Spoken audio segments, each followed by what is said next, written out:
Légendes urbaines.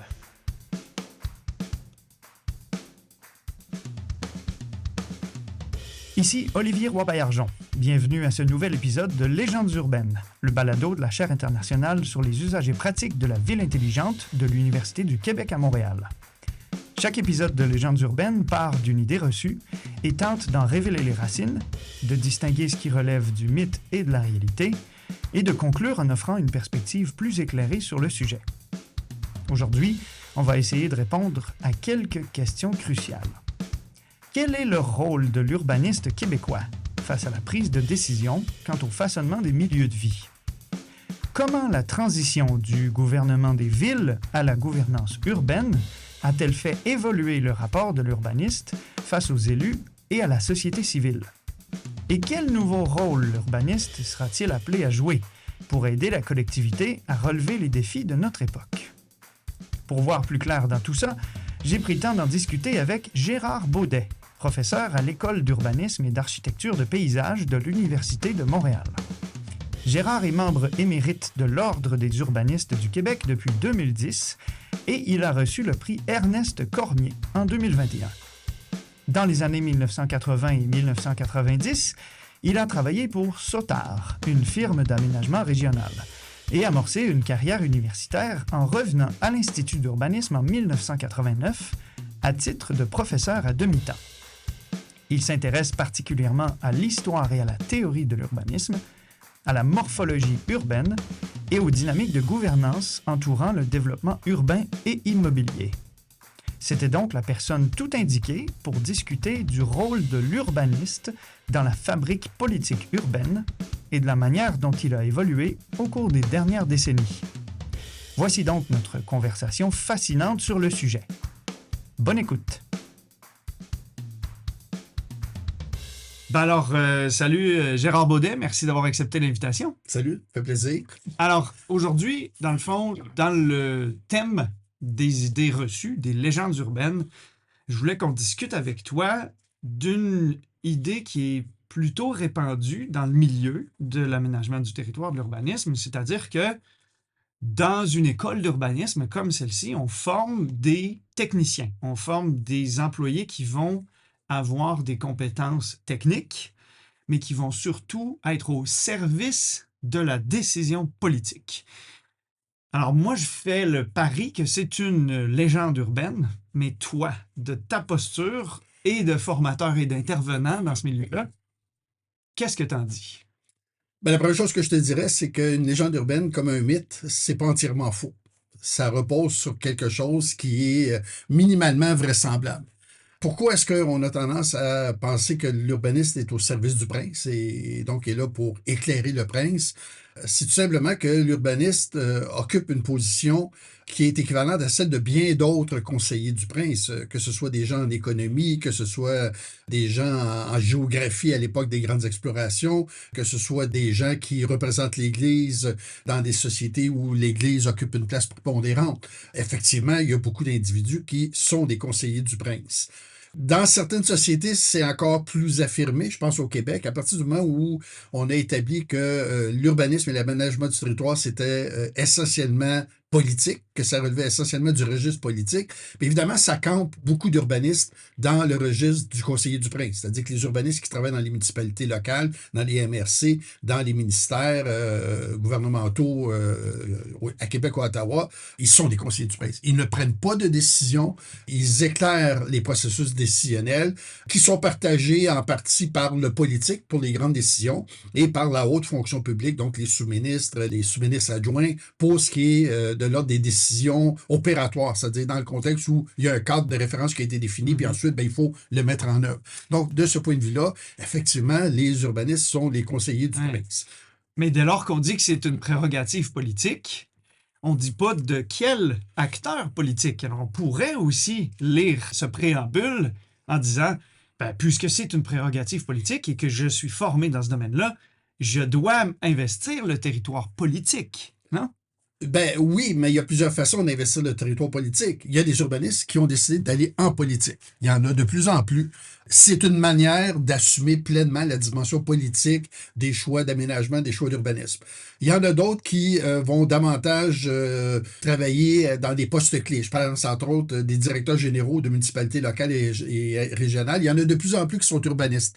Et quand on leur parle, ou quand on parle aux élus, c'est clair que les débats autour de la table des élus ne sont plus de même nature. Il y a des enjeux qui ont plus de présence que quand c'était des ingénieurs, des avocats ou des comptables qui étaient directeurs généraux. Donc, c'est une manière d'infléchir le politique qui, si on exclut les gens qui se lancent en politique, permet effectivement de jouer un rôle de conseiller du prince qui est davantage écouté. Mais la décision, elle reste politique. Je prends l'exemple de l'annonce que nous a faite la CAQ de créer un organisme qui va réaliser les grands chantiers infrastructurels et on nous dit que ça va dépolitiser le dossier. C'est totalement faux. Les affectations budgétaires, les choix d'envoyer de l'argent dans telle région plutôt que dans telle autre région, les choix de continuer à privilégier le routier, automobile plutôt que le transport collectif, ça va rester politique. Les exécutants vont tout simplement traduire sur le terrain les décisions, mais qui vont rester politiques. Et ça, de ce point de vue-là, je pense qu'on n'y échappera pas. Par ailleurs, il faut aussi se rendre compte que ce rôle de conseiller du prince, il a des limites très sérieuses parce que l'établissement humain n'est pas produit que par les instances politiques. Il est produit par une multitude d'acteurs qui agissent de manière totalement non concertée. Ça converge parfois, ça diverge parfois, ça cohabite parfois plus ou moins harmonieusement. Et les urbanistes jouent aussi un rôle de ce point de vue-là, c'est-à-dire qu'ils vont apporter un autre type d'éclairage. Par exemple, quand un urbaniste travaille pour un grand promoteur immobilier, c'est clair que ce qu'ils vont mettre sur la table ne sera pas de même nature que s'ils travaillent pour un ministère ou pour une municipalité. Parce que, par définition, le promoteur n'est pas là pour le bien public. Il est là pour servir ses intérêts. Tant mieux si ça sert en même temps le bien public, mais ce n'est pas sa priorité. On pourrait prendre l'exemple du logement dont on parle beaucoup actuellement. C'est clair que les grands promoteurs qui font du démarchage pour qu'on augmente les densités, qu'on augmente les hauteurs, ne travaillent pas pour le bien public. Ils travaillent le bien commun, ils travaillent pour leurs intérêts. Et quand ils nous disent ce qu'on va faire là, ça va permettre de régler la crise du logement, bien, ils occultent le fait que dans l'histoire, il n'y a jamais une crise du logement qui a été réglée par des promoteurs privés. Il faut toujours une intervention publique, là. Et donc, l'urbaniste qui travaille dans ce contexte-là travaille dans un autre registre. Par ailleurs, si on travaille, par exemple, pour Hydro-Québec, on a un rôle qui est un peu à cheval sur le conseiller du prince et le conseiller d'une entreprise qui a des intérêts qui lui sont propres.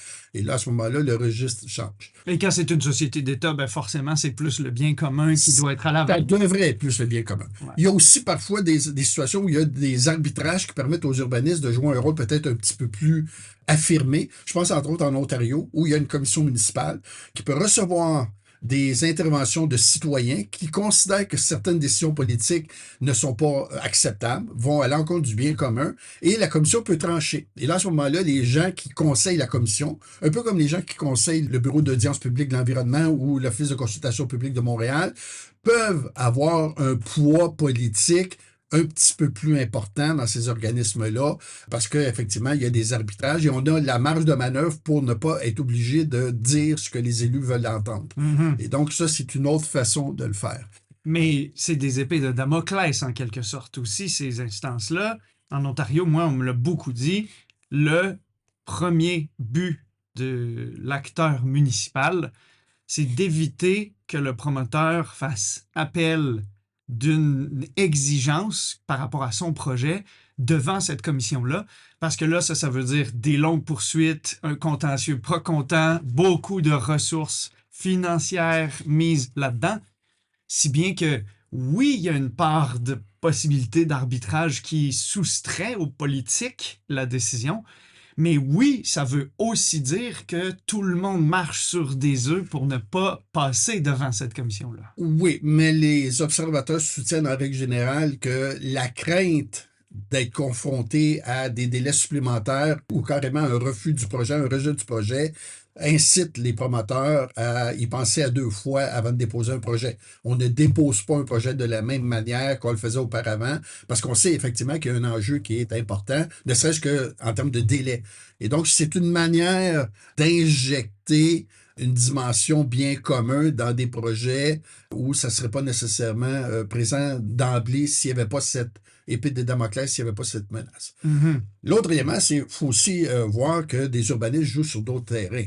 L'advocacy planning est un bel exemple, c'est-à-dire celui qui est à l'origine de cette initiative-là soutenait que les urbanistes travaillaient trop au service du prince et de manière un peu trop servile dans ce rapport au prince, et lui disait les urbanistes doivent aussi être au service des collectivités, non pas juste pour contester des projets qui ne sont pas à l'avantage des collectivités, mais également pour formuler des contre-propositions qui reposent sur d'autres paramètres que la décision politique publique.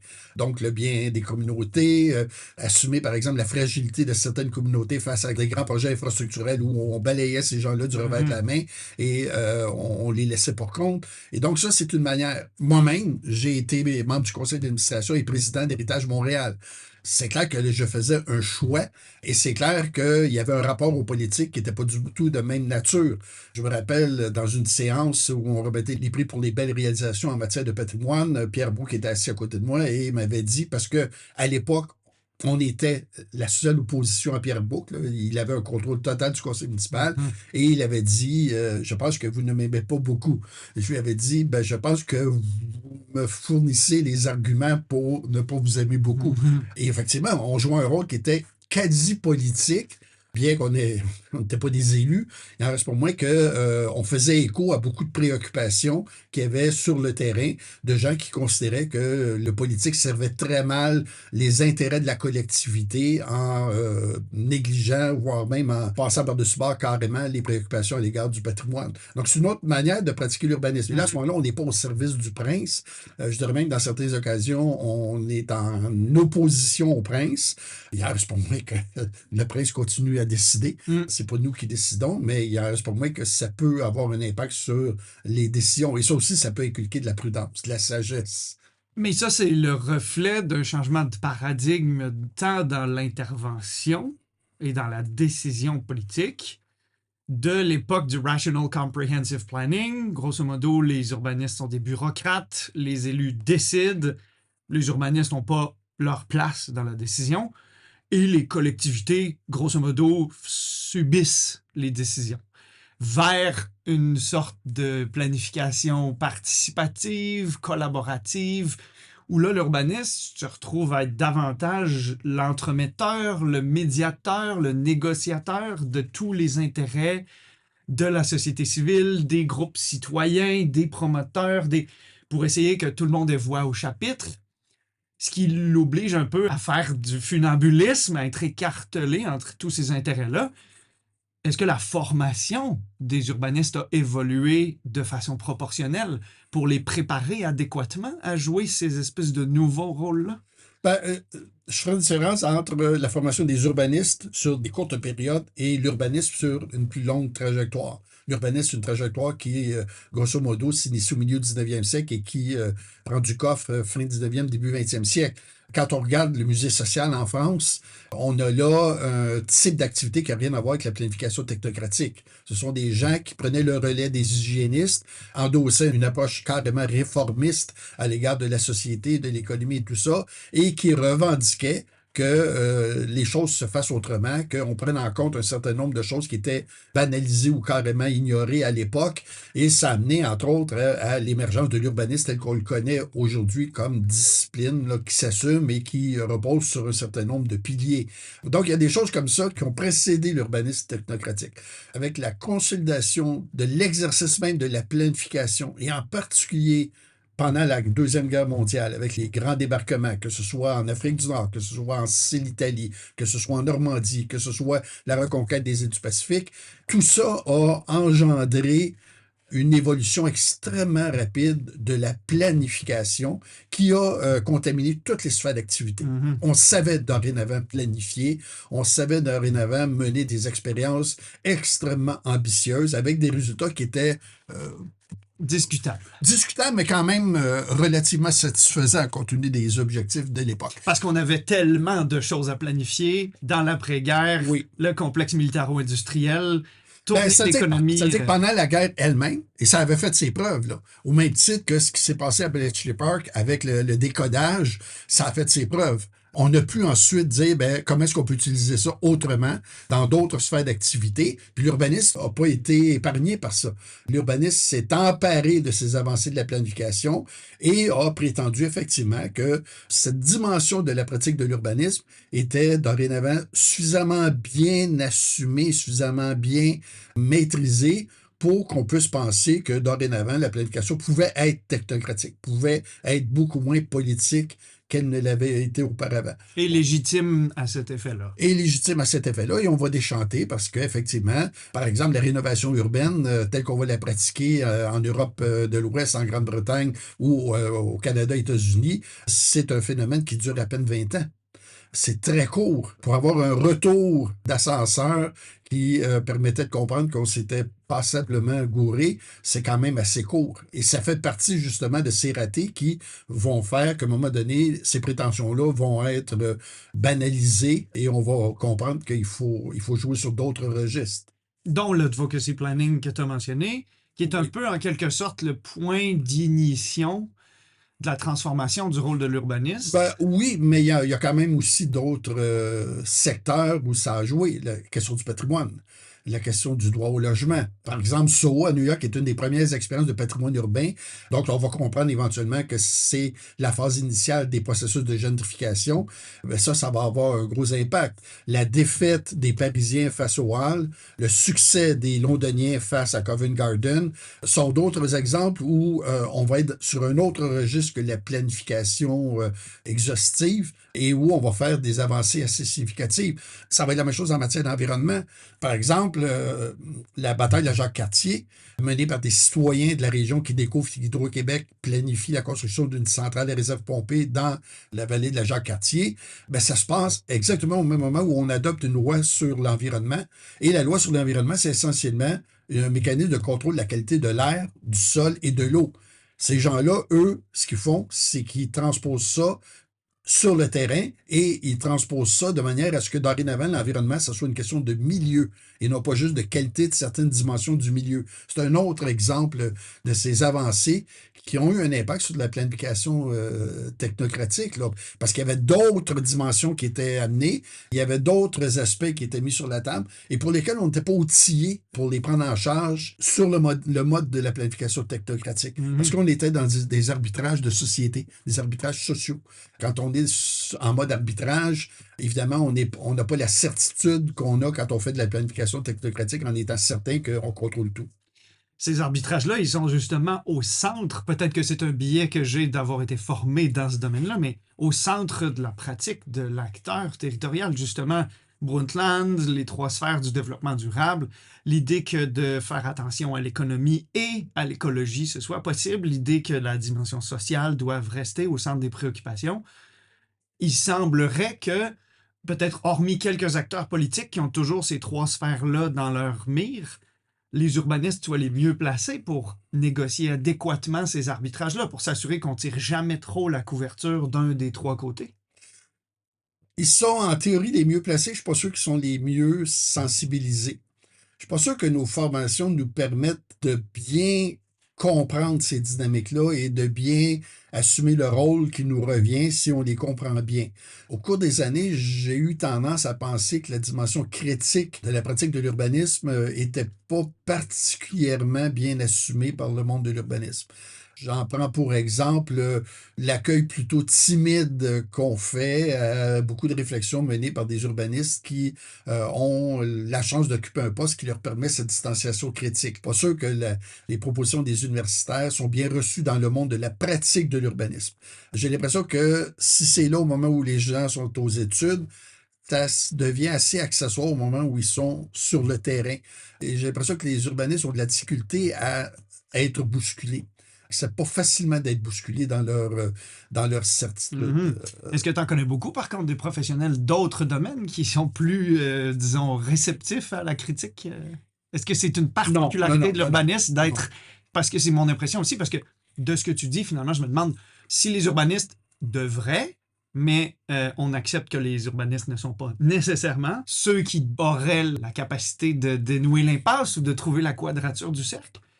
À qui ça revient alors? Qui en est tributaire? de cet équilibrage adéquat entre social, économique et écologique. Ben, c'est pour ça qu'il faut qu'il y ait des urbanistes, comme il faut qu'il y ait des économistes, comme il faut qu'il y ait des environnementalistes dans tous les milieux. Parce qu'évidemment, le milieu dans lequel tu travailles va teinter ce que tu fais, va teinter la manière dont tu abordes, dont tu approches les projets et la manière dont tu vas interagir avec d'autres acteurs qui relèvent d'autres sphères ou d'autres sphères décisionnelles ou d'autres milieux.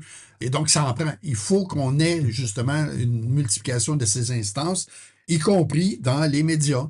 Et de ce point de vue-là, il faut quand même reconnaître qu'au Québec, l'urbanisme n'est pas très bien servi par les médias. La perspective urbanistique, elle n'est pas très, très présente.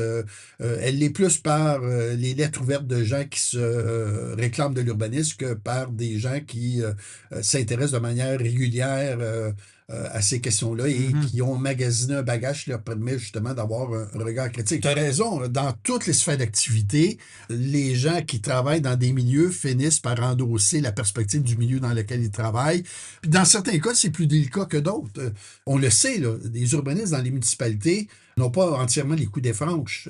Il y a des élus qui se comportent en petits baronnets et les urbanistes sont obligés de faire attention à ce qu'ils avancent ou à ce qu'ils défendent. C'est vrai dans les petites municipalités, mais c'est vrai aussi dans les grosses municipalités où pour des objectifs de carrière, tu finis par savoir qu'est-ce qui est recevable au conseil, qu'est-ce qui ne l'est pas, et tu fais attention. J'ai moi-même été confronté à ça dans deux municipalités en particulier, deux municipalités quand même d'une certaine taille, où j'avais dit au directeur des services d'urbanisme, la prochaine fois, est-ce que je peux aller présenter les résultats du travail que j'ai fait? Parce que je comprends que tu as exclu toute une série d'éléments qui, à ton sens, seraient mal reçus, et tu n'as même pas osé les présenter et les défendre. Moi, je les aurais défendus. On en fera ce qu'on en voudra, mais moi, j'aurais au moins eu le culot de dire « il me semble que et tant pis, après ça, si on ne veut pas en prendre compte. Mais j'ai dit, à partir du moment où, d'entrée de jeu, tu exclus tout ça parce que tu as une perspective qui n'est pas celle du dossier, mais qui est extérieure au dossier, ben, à un moment donné, on aseptise tout. Là. Et j'avais été assez déçu de cette attitude-là. Et ça existe. Il ne faut pas faire de l'angélisme. Tu as mentionné les élus qui investissent de plus en plus, peut-être des domaines urbanistiques. Je me souviens particulièrement d'une conférence midi, ici, à l'époque de l'Institut, où on avait reçu Luc Ferrandez, qui était à ce moment-là l'apogée de sa carrière en tant que maire de l'arrondissement du Plateau-Mont-Royal, qui parlait énormément, en fait, d'urbanisme, presque comme s'il y avait une formation dans ce domaine-là, puis que, dans le fond, il était légitimé d'agir lui-même, presque en passant par-dessus ces urbanistes. Puis on lui a demandé, avez-vous une formation dans le domaine pour être aussi versé là-dessus, puis surtout pour, au minimum, donner l'impression que vous êtes légitime d'intervenir là-dessus? Et il avait répondu, vous savez, moi j'ai beaucoup voyagé dans des villes d'Europe, j'ai beaucoup vu ce que c'est que le bon urbanisme. Donc, le corollaire de ça, en quelque sorte, c'était « Je suis donc capable de dire en quoi notre ville devrait ressembler aux choses que j'ai vues et que j'ai aimées. » Est-ce que c'est une propension naturelle que de dire « Moi, je vis dans une ville, même si je n'ai pas de formation dans ce domaine-là, je suis capable de la regarder puis de dire « Ça, c'est moins bien, ça, c'est plutôt bien. » Ça devrait plutôt être comme ça. Autrement dit, est-ce que n'importe qui est urbaniste, peut être urbaniste? Ben, c'est facile à prétendre parce que, contrairement à des disciplines comme l'architecture, comme le génie, comme la médecine, où on a des obligations de résultats, où on peut travailler avec des codes qui sont très précis. Par exemple, un élu pourrait bien dire à un ingénieur, ton tuyau, je le trouve trop gros. L'ingénieur va lui répondre, il ne peut pas être plus petit, point à la ligne. Nous, on n'a pas ça. Donc, on est dans quelque chose qui est un peu plus flou. Puis quand on a des choses comme ça, ben, c'est des choses qu'on emprunte. Par exemple, les rayons de braquage d'une voie en impasse, c'est parce qu'il y a des gens, des services d'incendie, puis des gens qui sont responsables du transport collectif ou de la cueillette des vidanges, qui sont capables de nous dire, mon véhicule, il s'apprend ça, sinon il ne vire pas. On intègre ça, mais ce n'est pas des choses qui sont spécifiques à l'urbanisme. Donc ça, c'est déjà un premier élément qui nous rend vulnérables. Je dirais cette prétention, elle est aussi due au fait qu'on maîtrise mal ce qu'est l'urbanisme. On ramène l'urbanisme à un certain nombre de choses. Par exemple, c'est assez frappant, nos élus québécois qui débarquent en Europe depuis plusieurs années, quand ils voient un tramway, ils reviennent en étant persuadés que dans la semaine qui suit, on peut élaborer un projet de tramway. Bon, on ne leur dit pas suffisamment qu'entre le moment où un élu en France avait évoqué le retour du tramway dans les villes et le premier tramway à Nantes, il s'est passé 10 ans. Pas une fin de semaine, il s'est passé 10 ans. Parce que le nouveau tramway, c'est un projet urbain, c'est pas un projet d'équipement d'infrastructure, donc tout simplement un véhicule qui passe sur des rails. C'est beaucoup plus complexe que ça. Et Nantes avait beaucoup moins été refaçonné par et pour l'automobile que Québec ou Montréal ont pu l'être en plus. Le défi était peut-être un peu moins costaud. Donc, ça, ce sont des choses qui jouent. Je dis parfois là, aux gens qui ont ce réflexe qu'à peu près n'importe qui peut être urbaniste pourvu d'être un peu sensible. Je dis toujours aux gens, je peux bien m'asseoir dans un cabinet de dentiste puis regarder le dentiste faire ce qu'il fait pendant 2 mois. Je suis pas sûr que je vais être un bon dentiste après 2 mois. Puis je suis pas sûr qu'il va y avoir une filée à la porte de mon bureau pour venir se faire jouer dans les dents. C'est la méconnaissance qui fait qu'on peut avoir la prétention que finalement c'est assez banal l'urbanisme, alors qu'effectivement c'est beaucoup plus complexe. Mais ça reste une dynamique avec laquelle on doit composer quand on intervient dans le milieu. Le fait que maintenant, il y ait des pétitions partout, il y a des consultations publiques partout, tout le monde a son compte sur les médias sociaux, tout le monde se donne le droit de commenter l'actualité, les projets dans son milieu. Tout le monde apporte sa perspective et on appelle même l'expérience citoyenne vernaculaire comme étant une forme d'expertise vécue dont on doit tenir compte. C'est vrai, mais en même temps, je dirais que ce qui empire le problème, c'est que les urbanistes jouent le jeu. Il y a de plus en plus d'urbanistes qui adoptent l'approche, ce qu'on pourrait appeler l'urbanisme de modèle. On est en train de plus en plus de calquer ce qui se fait dans le monde de l'architecture de paysage, où il s'agit de voir une chose qui nous semble souhaitable pour immédiatement vouloir la transposer sans comprendre le contexte. Par exemple, quand on évoque toutes les expériences des pays scandinaves, on oublie de nous dire qu'il y a un rapport à l'État, à la société dans les pays scandinaves qui n'est pas du tout ce qu'on a ici. Par exemple, le fait que des villes maîtrisent le foncier depuis très longtemps et en ont fait un levier privilégié des décisions d'urbanisme, ben on l'occulte. Mais tant qu'on n'aura pas ça ici, il y a des choses qui se font en Scandinavie qu'on ne pourra pas faire ici. On aura beau trouver ça beau, on aura beau trouver ça sympathique, ça ne marchera pas. C'est comme quand on parle du logement social à Vienne, puis on nous dit que 60 ou 70 ou 80%, il faut remonter dans l'histoire pour comprendre comment ça s'est enclenché, cette histoire-là. Pourquoi est-ce qu'on a adopté ce parti-là? Pourquoi est-ce qu'on l'a maintenu malgré toutes les vicissitudes? Première Guerre mondiale, crise économique, Deuxième Guerre mondiale. Pourquoi est-ce qu'on a pérenniser tout ça, malgré tout. Tant qu'on n'a pas compris ça, on ne peut pas tout simplement dire on va faire ce qu'ils font et on va avoir les mêmes résultats.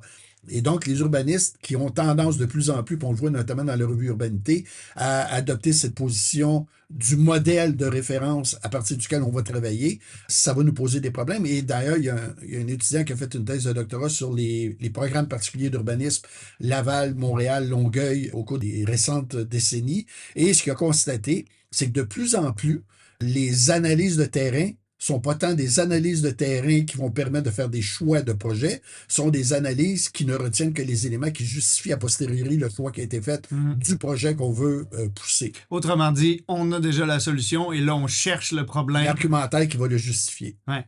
C'est un peu un des gros enjeux à l'époque, justement, de cette circulation des modèles étrangers, de ces délégations touristiques qui vont à Helsinki pour voir le tramway, qui vont à Vauban pour voir l'écoquartier, qui vont à Washington pour voir le Todd, et qui reviennent ici puis qui se disent, dans le fond, maintenant, le rôle de l'urbaniste, ça va être juste de nous dire comment on peut répliquer ça ici. Le rôle de l'urbaniste, finalement, c'est de trouver la bonne manière de faire copier-coller en modifiant un peu les choses à la marge pour s'assurer que ce ne soit pas une réplique identique, mais que ce soit contextuellement adéquat, plutôt que de réfléchir à partir du territoire puis d'essayer de proposer des solutions qui pourraient ne pas ressembler du tout ni à Helsinki, ni à Fribourg, ni à Arlington. Ou de comprendre quelle est la nature de ces expériences qui nous interpellent. Par exemple, dans mon ouvrage sur les défis du transport collectif dans la région métropolitaine de Montréal, je reviens sur le cas d'Arlington. Et je dis, c'est inapplicable, et pas juste au Québec, c'est inapplicable partout en dehors de la capitale fédérale des États-Unis. Parce qu'il y a un contexte très particulier une réglementation d'urbanisme qui, dès le début du 20e siècle, bloque notamment toutes les hauteurs pour ne pas porter ombrage aux grands monuments. C'est le fait qu'on ait le Pentagone qui a été implanté de l'autre côté, qui est un générateur d'emplois, d'activités qui est absolument gigantesque. C'est le fait que les promoteurs immobiliers qui voulaient vendre des locaux dans des tours à bureaux, ne pouvant pas les construire à Washington, les ont construits de l'autre côté, en se disant au surplus que les plus belles vues qu'on peut avoir, c'est dorénavant à partir de là qu'on les a. Et là, il y a une municipalité qui va surfer là-dessus pour faire quelque chose qui est tout à fait exemplaire, mais non réplicable. Ça ne peut pas se refaire nulle part ailleurs. À moins que Montréal devienne la capitale du Canada, qu'on fauche les gratte-ciels, qu'on établisse un plafond de bâtiments, puis qu'on transfère toute la pression immobilière à Longueuil, sur la rive sud, pour avoir les plus belles vues sur la capitale canadienne, et que les autorités locales en prennent acte et disent, bon, ben dorénavant, on va travailler le transport collectif.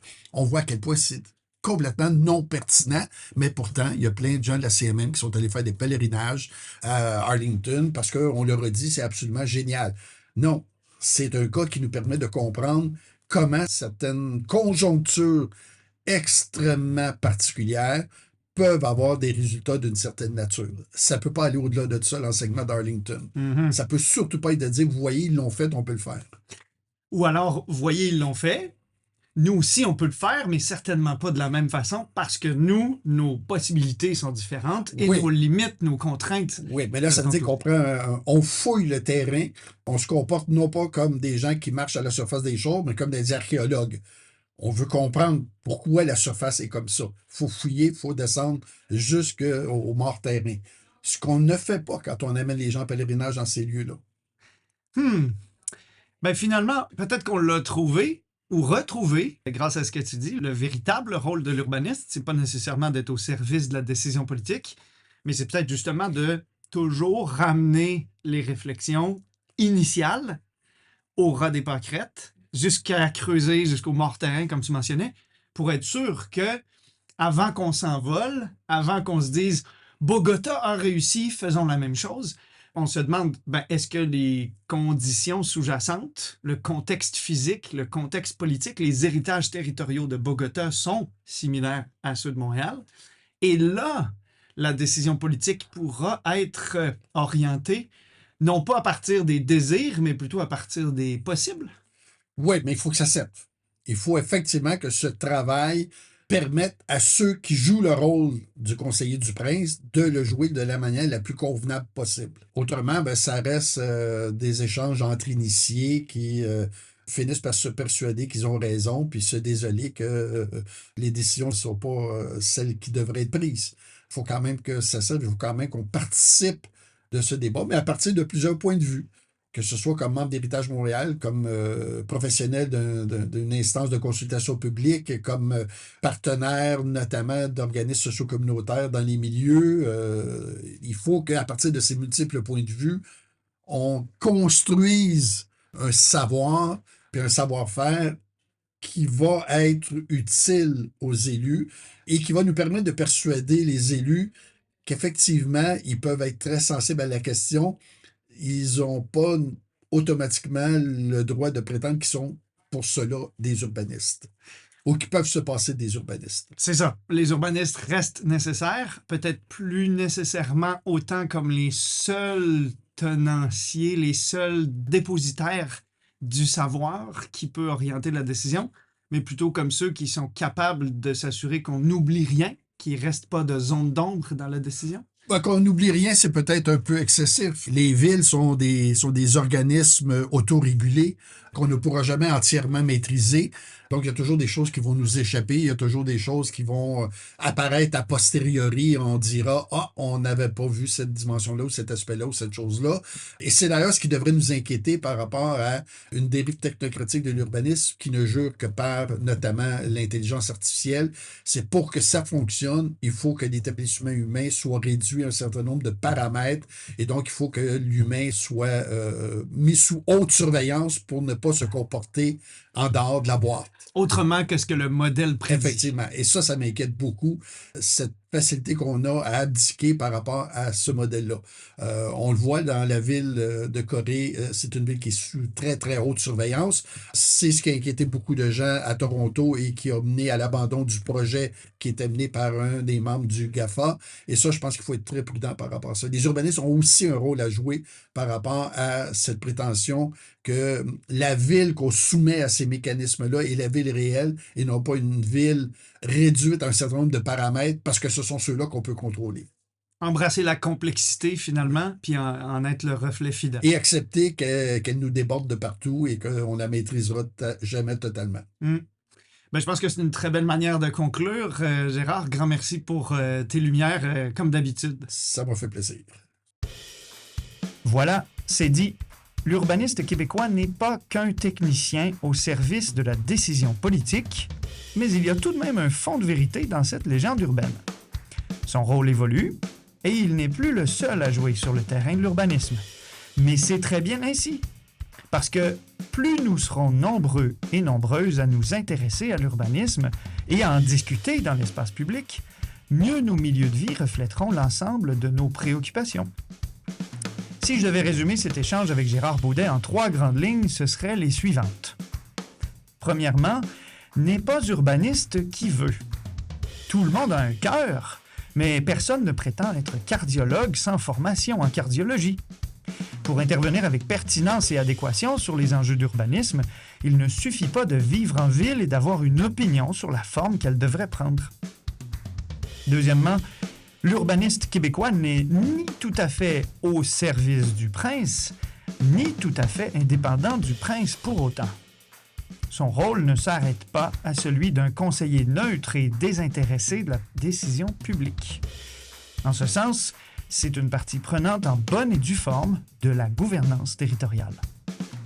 Et troisièmement, enfin, par la force des choses, l'urbaniste sera au centre des efforts de la collectivité pour relever ses défis climatiques et socio-économiques dans les prochaines années. Ne nous privons pas de son expertise en laissant l'intelligence artificielle, les forces du marché et les modèles importés de l'étranger dessiner à sa place notre projet de société. Qu'en pensez-vous? Qu'avez-vous retenu de cet échange avec Gérard Baudet? Que pensez-vous de l'évolution récente du rôle de l'urbaniste québécois face aux défis et aux enjeux de notre époque? Écrivez-nous sur les médias sociaux de la Chaire internationale sur les usages et pratiques de la ville intelligente de l'UQAM ou via le site villeintelligente.esg.uqam.ca. Merci pour votre écoute et à bientôt pour un prochain épisode de Légendes urbaines.